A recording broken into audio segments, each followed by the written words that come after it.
that all of you, and I hope all of you are going to be staying long enough to enjoy it. Dainik Jagran is a group that believes in creating and promoting a culture of cinema appreciation. And all their initiatives, like the Jagran Film Festival, the Jagran Cinema Summit, attempt to enhance and celebrate cinematic influences. Ladies and gentlemen, the Indian film industry is, as you all know, on the cusp of a lot of changes. Exciting new writers are coming in, newer, bolder themes are being explored, new technology in filmmaking is making our movies really cutting edge. The contours of the business of cinema are undergoing a dramatic shift as well. And our industry needs an open platform such as this to discuss and debate these exciting, daunting changes. The Jagran Cinema Summit is an initiative by the Jagran Group to fulfill this extremely critical gap, and I hope we'll succeed in addressing some of these issues by the end of the evening. Ladies and gentlemen, first things first, we are all here today as an industry of really proud cinema makers, and there is no event that is possible without an auspicious lighting of the lamp. So I'd now like to request one of the finest filmmakers for me in the world, Mr. Shekhar Kapoor, to please come up on stage and light the lamp. I'd also like to call Mr. Ajay Brahmatmach, the entertainment editor of Jagran, Mr. Basant Rathore, Senior Vice President of the Jagran Group, and the lovely Ms. Kangana Ranaut to come on stage and lighten. And of course, getting them all here, Mayank Shekhar, ladies and gentlemen.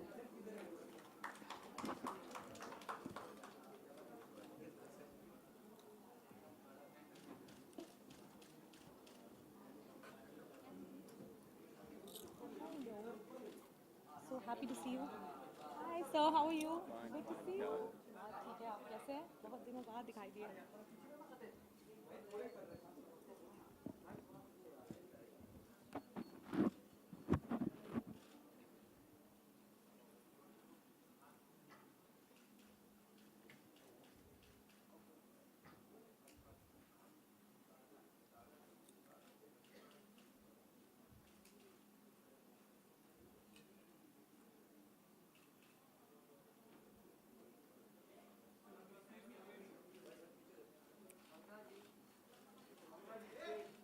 Ladies and gentlemen, this is not just a photo op. You can put your hands together and let's just hope to have a fantastic, auspicious, fruitful debate tonight.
Ladies and gentlemen, a warm round of applause, and we have begun on this auspicious note. Thank you so much, gentlemen. Kangana, the photographers were just like, Kangana ji left, dekhiye, Kangana ji right, dekhiye.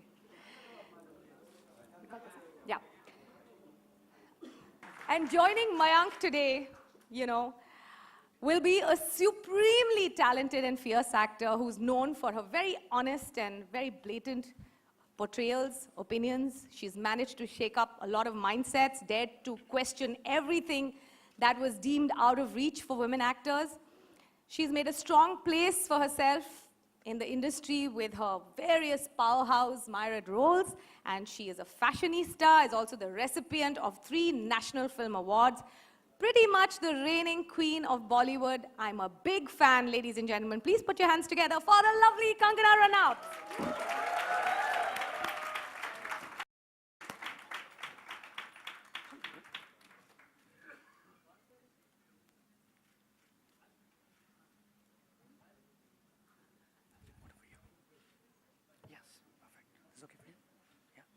Hello, ladies and gentlemen. Welcome to the first session of the first Jagran Cinema Summit. This is also Mumbai's first cinema summit, by the way, and I have good reasons to believe this is actually the world's first cinema summit. The reason I say that is because we have the Twitter handle Cinema Summit. Nobody else has it. So either we got lucky, or there's actually no other cinema summit of that nature. The whole point of doing this, of course, and of course there have been various conventions and film forums in the past that deal with media as an industry, but the point of the Cinema Summit per se is to provide a platform and a perspective, or to get the perspective of producers of entertainment. So far as the consumers of entertainment is concerned, we already have the Jagran Film Festival that travels to 16 Indian cities, that comes to Mumbai on September 18th. Guys, please register for the festival. It's on from 18th to 24th. Coming back to the summit though, I could not think of anyone better than the lady in the house to kickstart this, for a couple of reasons. One is that you're, of course, the present of Heroine, and of course we'll look at the future of the heroine. But as an actor, you've actually looked very closely at also the history of the heroine. Your last role, Kangana, as Julia, was a Bollywood star of the 1940s. While researching for that character, what did you come across in terms of finding the position or the role of the women in the film industry, in the Mumbai film industry in the 1940s? What was it like then? First of all, thank you, Mayank sir. Thank you for inviting me for this. It's extremely prestigious platform to be at, and to have Shekhar sir here. He's a very dear friend, and my favorite filmmaker. It's been a wonderful day so far. So yeah, coming to Julia, to my surprise, when I was doing my research on that character, I was taken aback that there was a lot more acceptance for, a feisty character, like a woman fighter, like a woman stunt, and she was one big woman who used to wear shorts and carry two men on her shoulders and ride a horse, and a stunt woman in those days, and people were okay with that. People were okay with, that sort of acceptance of a woman's, like a fierce persona. And I think we just, instead of going upwards from that, our cinema and the perception of women somewhere started to descend. And where we are today, action is pretty much just to, delve into the beautiful physical appearance of a woman, or to make them look sexy, but that was serious action. Like Julia, the character was inspired from, was from many stunt women in those days who did their own action, and they were not like, it wasn't a comedy that they were beating up men in their like serious action films. They were the saviors, they were the superheroes, they were the women who were in love stories were saving the men they were in love with, and they were all serious films, they were not comedies. So I think somewhere, that growth didn't go into the right direction. Of course, Julia's story, her personal life was a reflection of how women has been, in the past, and her need to have a surname, and her need to have a social security, in terms of acceptance of a man and a lover. I think that's quite prevalent even today. So yeah, that's what I learned from that character. But Kangana, the fact is also that if you go back in history, the first heroine in Hindi cinema, or Indian cinema as it were, was actually a man. Anna Salunke was a man who played the first heroine in Raja Harishchandra, the first Indian film. Now, back then, and you need to tell me a little bit about the 40s because you would have researched that part of history, people from respectable families, so to say, did not send their daughters to work in cinema. Do you think that's changed a lot? Of course. I think in those days, women were very protected. I mean, according to the feudal mindset, protected means confine them to the four wall of the house, or the veil, or other sort of the physical layers of maybe clothing or culture, but not the real protection that I'm talking about. So yeah, I think women were confined to very strict, especially the ones who came from so-called, good families and good backgrounds. So that's true that there was a certain section, and it was not considered, even in my family. When I was pursuing acting, it was not looked at something which is respectable or what I depicted, in the film in terms of. I remember my mom telling me that. I asked her, I said, how did you like Gangster? And she's like, I loved it, but your dad is not very happy. And I'm like, why is he not happy about it? He's like, maybe there's a lot of, so depiction of passion or backlash. So it was very upsetting for my family. But I remember Shekhar sir coming in on Metro set. He told me how beautiful he expressed his almost awe for the shot that I remember where my gun was on my head. And Shekhar sir said that the most beautiful thing that I've seen, that the emotion from fear to acceptance, is so beautiful, Kangana. And at this young age, you depicted that is so beautiful. And I'm like, my family would never feel that way for me ever, because all they see is that there was a backlash shot in the film.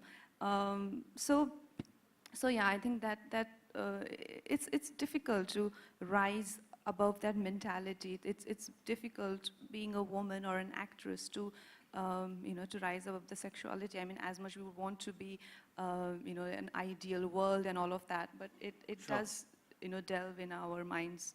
Right. But if there was a young girl in a village in Himachal right now, in 2017, how difficult or how easy would it be for that person to come to Bombay and make it movies? Would you be that inspiration for that person? Would you personally advise that person to do it? Or would they be actually scared of a lot of the stories that you've actually revealed in the past few weeks in terms of what you went through?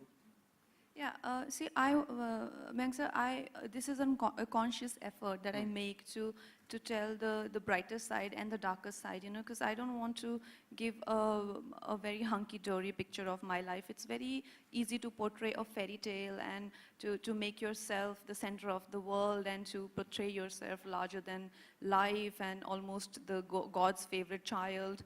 It's very heartbreaking to actually put the real picture out there and be like, I don't know if I've been really lucky or really unfortunate, but that is your depiction or your perspective, but this is how it is. And if tomorrow you want to walk the same path, know that you might or might not make it. So it's good to have that approach, because I really don't have any method to Right. My journey. I don't know if, it's hard to tell how exactly I made it. People sometimes ask me that, where did you get so much strength from? It's not just strength. Sometimes, there were incidences that I don't know how I just made it through those, series of events. So I can just, in my place, I can just be very honest and mentally prepare everyone that this is how it is. It's as magical as it can get, but at the same time, I think magic comes with its little bit price tag, which is sometimes you might not want to pay. So yeah, this is how it is for me, at least. And you were the extreme outsider, as it were. And since we're looking at also the past of the heroine while discussing the future, and you've spoken a lot in the past also about star system and the dynasty that follows. But the fact is, when you talk about dynasties, I'm not using the N word, I haven't yet. When you talk about dynasties, the lineage has traditionally in Bollywood been between the father and the son. So the father is a producer, the son could be a star. The father is a star, the son could be a producer. For decades on end, and up until a couple of decades ago, or perhaps a decade ago, people from film families did not send their daughters or their wives to work in the movies. One, what does that mean in terms of why do you think that was the case? Because all the heroines mostly have been outsiders in that sense. Why do you think they chose not to do it? It's something very hurtful, and it's something very, if I say in a very upfront way, it might just made very severe headlines. So I try and be Go for it, Kangana. I try and be as, I'd say as soft I can be. But I think it comes from the deep-rooted patriarchal mindset where, you know, the way one treats a woman and the way one sees a woman, you know, it reflects in his relationship with his daughter or his wife. And, you know, like in the world of glamour and the world of opportunities, we all know that, you know, being in this, you know, amazing, it's almost like a fantasy land. It's almost like a, you know, to be in a film business or to be in any show business for that matter is, you know, it's full of magic, it's full of epiphanies, it's full of creativity, neurotic artists and opportunities, and above everything, it's full of that magic which overnight changes everything and makes life, you know, turns ordinary into extraordinary, extraordinary into fantastic, and fantastic into tragic. You know, it has that extraordinary power to it. So yes, it's a land of opportunities, and you meet people and you have these endless opportunities. But when we see a man do that, we don't find anything wrong in this, you know, to have multiple sort of, you know, opportunities, to be a millionaire, have multiple mating partners, and you know, so just go about living your life like a maverick. But when it comes to a woman, you know, there's a strong sense of guilt that comes along with it. You know, for a man, it's unbelievable, you know, that how a man perceives his own, you know, sexual life and the woman that, you know, maybe he's dating or are, you know, I think it's always assumed that sex for a woman is actually something, something of, you know, a kind of tragic for them, right? So I think, is there a brawl outside? Okay, sorry, I got distracted. So I think I know a lot of people who, you know, who are being very protective of their women, and it's all about keeping them away from you know, a lot of you know, a lot of men or opportunities or glamour, because why? They're going to get swayed with it, they're going to have affairs, and men are going to treat them badly. Basically, men are going to have sex with them. So having sex for a man is something which is about having fun and living a good life. But for a woman, it's something which is, you know, like doing some sort of, you know, like a bad thing to them. So that is how a man perceives, you know, the life in glamour world. They openly say this, you know, that when it's an affair of their son, you would hear so many men brag about it, you know, that my son is this, you know, is this The Casanova. Casanova, and what will he do in his youth, you know, and if not have these multiple affairs. They openly talk about it, but when it comes to their girls, you know, there are restrictions, and they flaunt that. How dare my girl is going to date anyone? How dare my girl is getting into films, and people are going to see her wear mini skirts? And these are these petty reasons. I mean, I wouldn't want to, I wish it was anything else, but these are the petty reasons, that my girl is going to wear bikini, but I don't mind having 15 bikini-clad women around me, or my son. It's as petty as it is. I mean, it sounds stupid, but you can have so many, you know, like you would know, there's so many examples of that, and they're quite open about it, and they feel it's very manly to have these kind of values, not really values, but these sort of feudal ideologies, and to flaunt it like that. And it's making our society even more regressive, even more feudal and chauvinistic, you know, these sort of, and it does stem out of it, that, you know, like a great family of, you know, like this film business, son will make, and this happens in many smaller industries as well. It's a common fact that, I don't want to name superstars because I'm not sure, but someone's daughter decided to be an actress, and fans committed suicide. Fans committed suicide. And the son is, of course, is the reigning superstar, but the daughter decided. Fans committing suicide would have to be south of India, no? Yes, south of India. Sure. Yeah. So they committed suicide, that the daughter of the house will wear a mini skirt. How would that happen, and how is that even possible? So this is the psyche of our culture, and this is how the masses. This is what a woman is, just an object, and it's very unfortunate that there is that's all But you see that changing though, because from like the early 2000s onwards, you do see a lot of women from film families actually entering films. And so do you think the film industry has changed? Do you think the psyche of those families have changed? What do you think has led to that change? Well, I think most probably the society in itself, I think initially to begin with, our cinema was extremely premature, and the way exactly, the way the industry was, it wasn't, this sort of flourishing business proposition. But how it became, I think, more progressive, more people decided to, sort of get into it, and that's how times that films have come a long way, right? They have come from being very primitive to fairly, I'd say we are not yet there, and I'm not sure if we will ever be, but yeah, we have come. You mean less shady people in the films? Sorry? Less shady people in the movies also?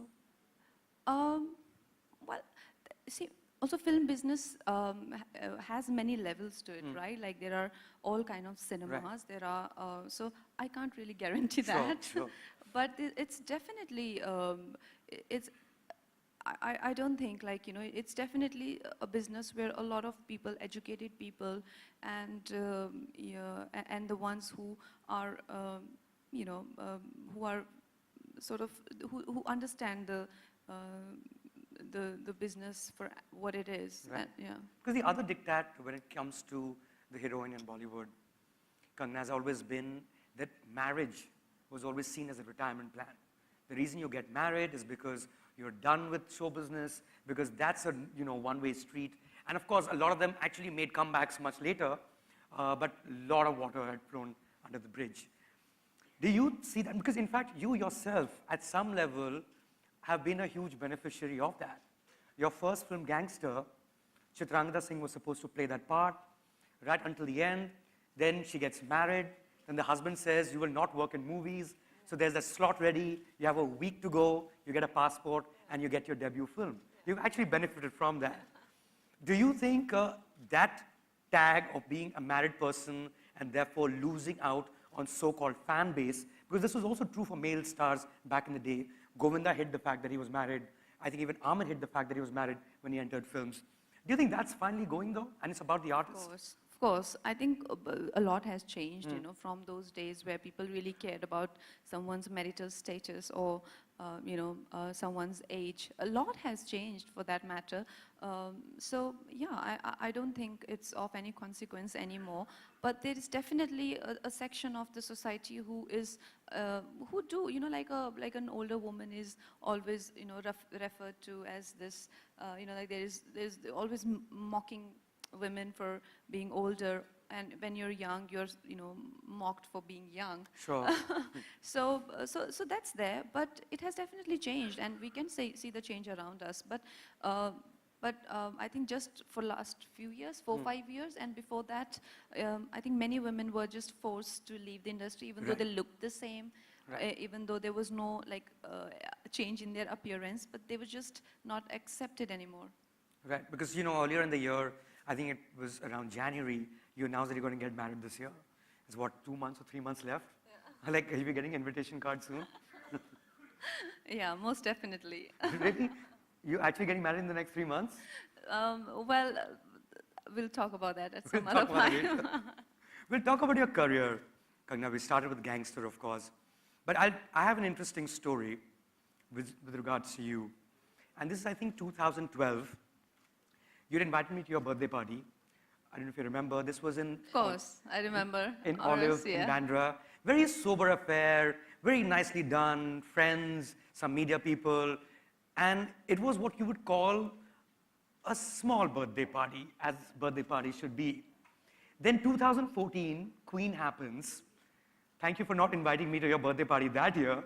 But I saw the pictures, and absolutely the entire Bollywood A-list was lined up outside your house, Amitabh Bachchan onwards.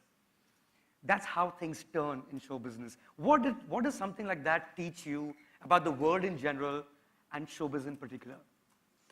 Like I said, Mayank, there is a fantastic quality to this world, when especially the field of art, it can make you, these extreme circumstances sometimes can make you a bit, it's a bit unsettling, Sure. to go from one extreme to the other, and once if you've sort of tasted that sort of shift, it's very hard to come back to the ordinariness of life, Right. So that's true, and I don't know if I am a recipient of that sort of, magic and that sort of, shift, or I am a victim of it. Because you never know, because sometimes it just feels that it hits you so suddenly that you're just never ready for it. Right. So whether it's long, never-ending struggle, and then the extreme success of being in a film which has, in a way, changed a lot of things in the industry, not just in your life. So yeah, these kind of extreme circumstances can be very hard to deal with. Can fame be a drug, though? Something that you would crave if you didn't find it? Well, to my surprise, what happens is when success, success often, comes when you stop to hope for it. Or Really? you don't, yeah. When you're not anticipating it, and it hits you like something has, hit you in your head, and very hard to come to terms with it. Right. And the initial reaction is of rejection. You don't want to accept it because you don't know what to do with it. And by the time you get used to it, it's gone. No, what is fascinating about you, Kangana, is that you finish a film like Queen, and the first thing you do is apply for a student's visa. And then you move to the US to study screenwriting in New York. Why would you do that? I have two, possible multiple choice answers for you. One, is it the fact that your career would be much longer regardless of what roles you get if you're a filmmaker, because you can continue to express yourself and not wait for someone to offer you a role. Or second, you actually wanted to collaborate in the process itself while being an actor and to actually learn the craft. I think both are the same things, Sure. aren't they? Like, yeah, I wanted to be more collaborative because, being in Queen and to have freedom. Also, Queen came from a very pure space because Vikas sir had not directed any film before, and Phantom's first film is, like new production house. So they did, like I said, they were not thirsty or hungry for success. They were making a film like For the right reasons. Yeah, like it doesn't matter whatever the fate of the film is. So the kind of lightness and the kind of environment I collaborated in, I got addicted to it, Right. and I felt, hi Vic. So, and I felt, like I should know the technicalities of this world because I felt a bit amateur, Sure. to be among professionals and wanted to express myself, and I had no accurate words, or I could not place my thoughts properly because I didn't have any formal education. So that's why I did that. And did you overlearn at some point where people are like, hey, like, don't teach me, I know my filmmaking? Is that happening to you? Well, yeah, of course. I mean, I think there are no rules. Sure. When you go to a set, it can become, everyone's very vulnerable. Why? Because we know that no matter how good a script is, it can always be a trashy film. And no matter how trashy a film is, it can always be a blockbuster. And no matter how big a blockbuster it is, it might just be the most embarrassing film of the year. So, there is a lot of uncertainty that comes with Right. this business. And for anyone to say that, hey, I know everything is an idiot around, and all you can do is just be tentative. And in that tentative environment, to find your ground and to just know whether into which direction to go, it takes a lot of faith in each other. Right. And that's exactly what people lack when they're nervous. And it can, this business is such, it can be very demanding, and when you're nervous, you don't have faith in yourself, forget having faith in anyone else. So I think it is very hard. It's very hard to collaborate. And like I said, there's no formula to it. If we were making cars or packing water or doing anything else, like I would say that, oh, hey, this is how it's done and this is how it's been happening for past these many years, and this is the formula if you're making a drug, you know. But to this, there's no formula. So, and also everyone is waiting for that something to happen, you know, that some sort of magic, some sort of blessing to fall from somewhere, and you don't know from who it'll come from, you know. So there is always that search of that sort of, you know, epiphany. Sometimes it is bestowed upon you, and sometimes it's not, and you don't know why it happens and why it doesn't. So it's a weird world to be in. But can being the sole female protagonist be a formula? Is it true that you've turned down various roles because you're not the sole female protagonist, or sole protagonist as it were, in the film? Is it true about Sultan, for instance, that you said no because that was a Salman Khan film? Is it true, and this has been reported, you'll have to confirm this or deny, of course, that he said no to Thugs of Hindustan that stars Amir Khan and Amitabh Bachchan? Now a film like, say for instance, Sultan, that's going to travel a wide distance. You will be viewed by a lot more people. Why would you not take that as an opportunity? Well, see, what happens is, no, in today's time, I am going to go for something which is going to stimulate my mind, you know, because otherwise I am going to be just sleepwalking through the film. You know, like I said, like Sultan at that point of time, though it was a great character for a girl to play, but I did not see, you know, anything for me in that. And coming from like a double role space and doing so much more in my earlier films, I felt, why would I demote myself to, you know, something which is not offering me so much? So that's why I didn't do it. And Thugs, no, I was never offered. I don't even know what the script is. Like, speaking of your double role, Kangana, thank you very much for Tanu Weds Manu too.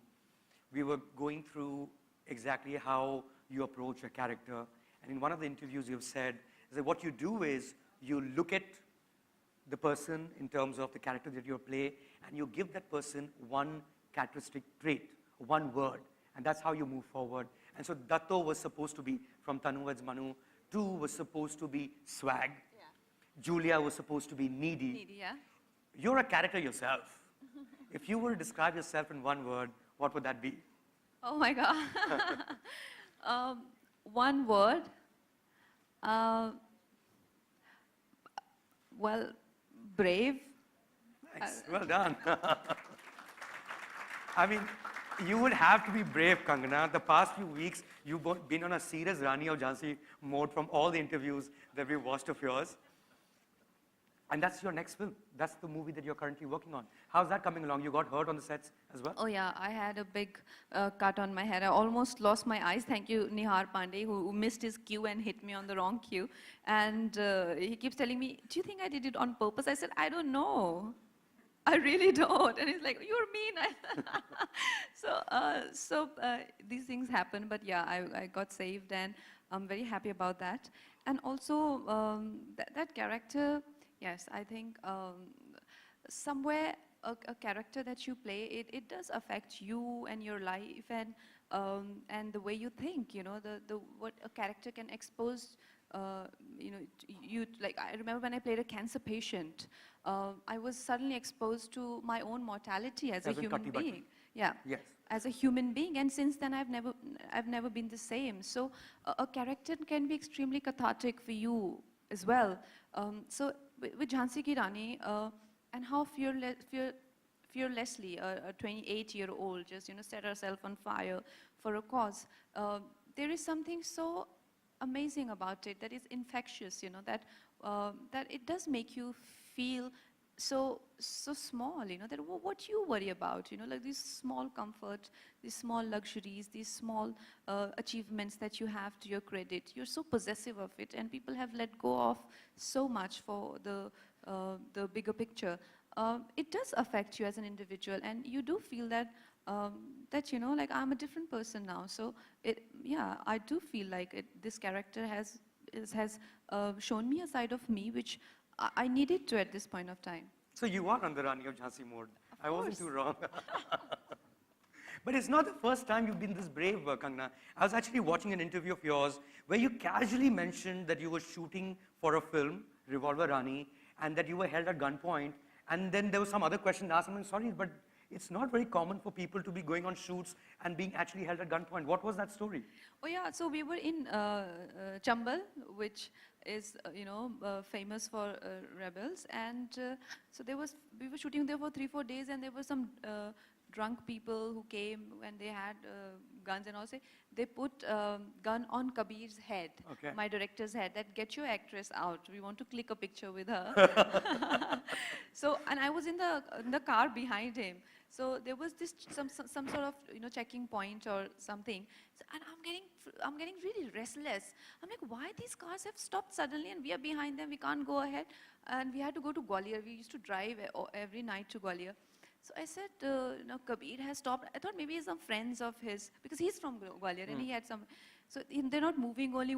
And Kabir came out and he started to fight. So he called his cop friends and I'm like, what is going on? Let me go at least. So Kabir came.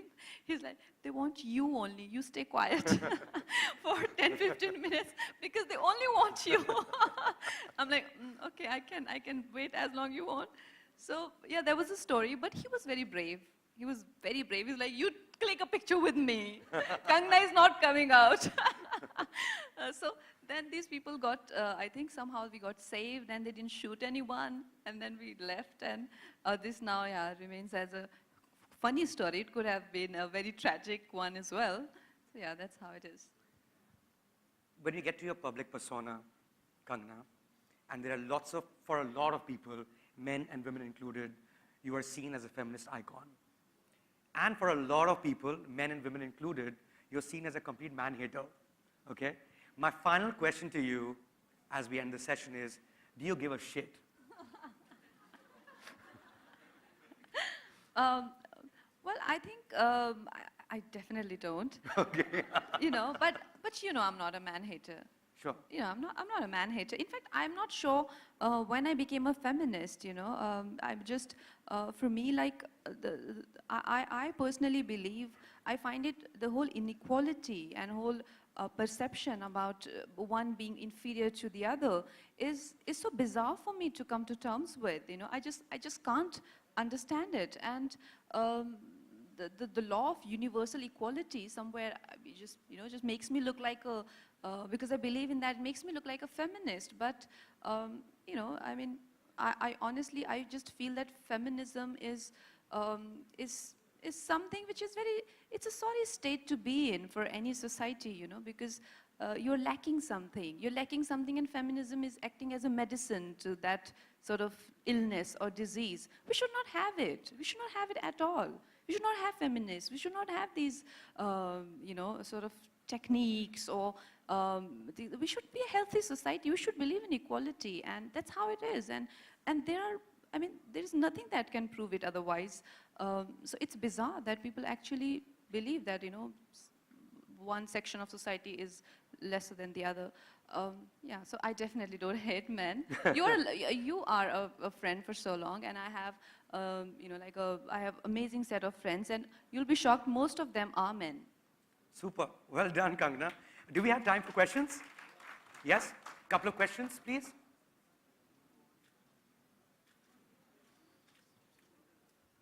At the back.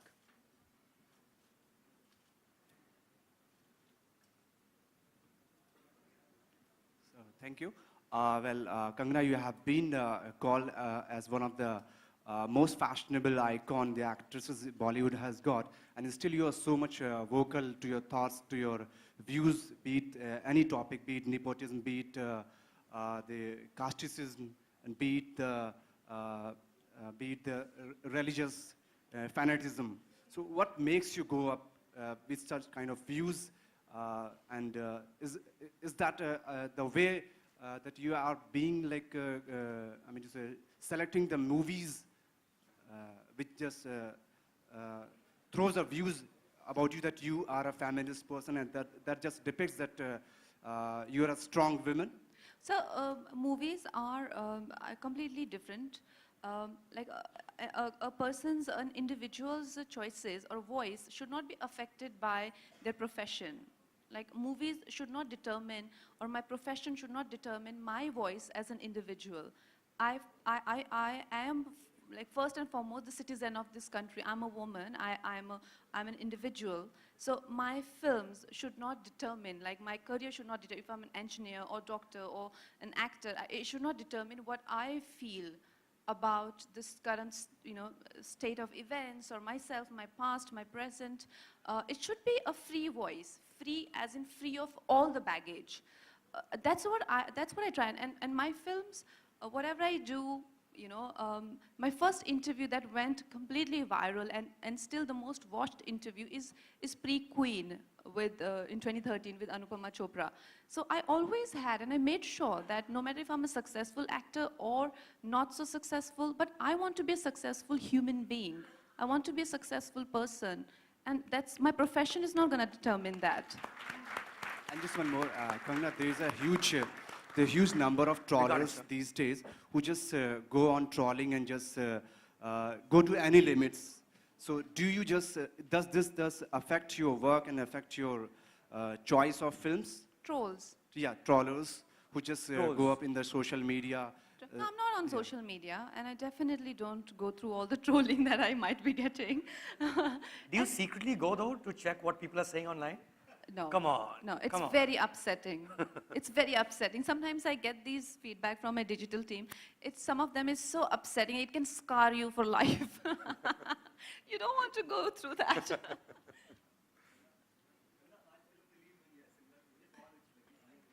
Thank you. Film पूरी जिसमें film के जो dialogues हैं वो बहुत अच्छे हैं. मैं चाहूँगा कि आपका पसंदीदा डायलॉग कौन सा है और क्यों? मेरा पसंदीदा डायलॉग वैसे तो काफ़ी हैं, लेकिन मुझे सबसे अच्छा वो लगता है कि जब प्रफुल्ल उसे कहती है कि किसी को जानना चाहिए, पहचानना चाहिए, तो कहता है इंसान को कभी अच्छे से समझा नहीं जा सकता, बदलते रहना ही इंसान की फितरत है. रिश्तों को समझा नहीं, सिर्फ निभाया जाता है. So I've written those lines and I really like it. Kangana आपके सामने 18 सितंबर को शबाना आजमी जी का जन्मदिन है, तो कुछ विश करना चाहेंगे उनको? अरे यार. बहुत बहुत शुभकामनाएं उनको जन्मदिन की. आप कभी उनको फॉलो? Yeah, guys. क्या चीज? Oh. ये तो यहाँ पे ओपन ट्रोलिंग हो गई. कंगना आपने कभी उनको फॉलो किया है? किसको? शबाना आजमी जी. मैं हुई नहीं ट्विटर पे. हाँ. ऐसे पर्सनल लाइफ में acting Yeah, let's ask genuine questions turning into a press conference. From delegates, from people who come for the cinema summit. Yeah, sure. Kangana, we saw Simran today. Very nice movie, great work. Okay, gangster की बात की आपने कहा बहुत ही ज़्यादा मेहनत की थी आपने. But आदित्य पंचोली का कहना है कि उनकी वजह से आपको ये फिल्म मिली. कुछ कहना चाहिए? I think we have spoken enough about it, and there is nothing that I can only repeat. Yeah, well, things here, so you can Google it and find out. we were told before the session started that Kangana will be dropping quite a few bombs, N-bomb, H-bomb, A-bomb, quite a few of them. I'm glad we're stuck to the future of the heroine, which is the overall summit theme, which is the future of film. Okay, thank you guys, thank you everyone. Thank you very much, Kangana. It's a big day for you, and I hope you do really well. Thank you, cheers. I will check it out in the evening. Thank you.